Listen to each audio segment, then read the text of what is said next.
तुम इतने दिन से अम्बेडकर जी के बारे में पढ़ रही हो, तुम्हें अब तक क्या क्या पता चला? कुछ बताओ ना ऐसा जो सबको जानना चाहिए।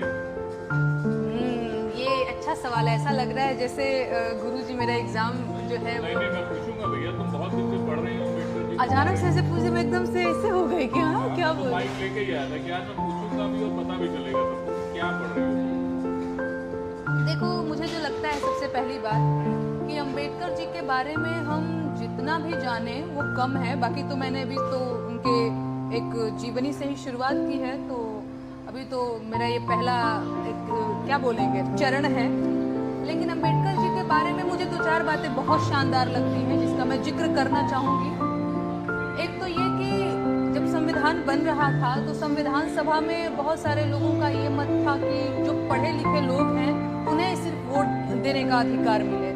लेकिन अम्बेडकर जी इस बात पे अड़ गए कि नहीं, ये नहीं होना चाहिए। अगर ऐसा होता है तो जो पढ़े लिखे लोग हैं वो पढ़े लिखे लोगों को चुनेंगे, तो जो पढ़े लिखे लोग नेता बनेंगे वो पढ़े लिखे लोगों के लिए काम करेंगे।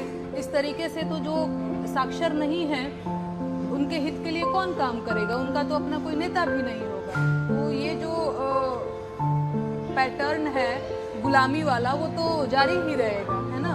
एक ये चीज़ मुझे अच्छी लगती है। दूसरी जो मैंने पिछले वीडियो में भी कभी जिक्र किया था कि महिलाओं को वोट देने का अधिकार जो है उसके लिए अम्बेडकर जी ने ही बढ़ चढ़ के बोला।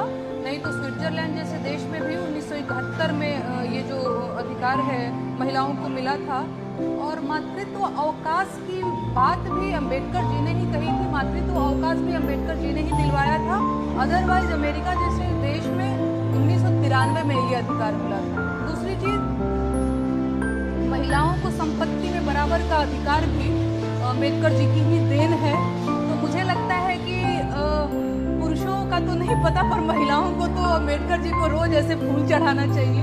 और बतौर महिला मैं अम्बेडकर जी को बहुत मानती हूँ और उनको मानने का तरीका ये है कि मैं उनको ज़्यादा जानूँ, उनको पढ़ूँ।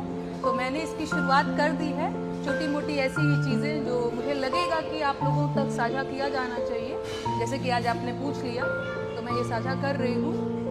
बाकी एक और अफवाह के बारे में जो हम लोग अक्सर बात करते रहते हैं कि पिछले वीडियो में भी मैंने इसकी बात कही थी कि अम्बेडकर जी जो है खाली दलितों के नेता है। कई दलित नेता भी इस बात का जिक्र करते हैं कि नहीं सिर्फ दलितों के नेता हैं, जबकि ऐसा नहीं है। अम्बेडकर जी जो है वो पूरे देश के नेता थे, पूरे देश के नेता हैं।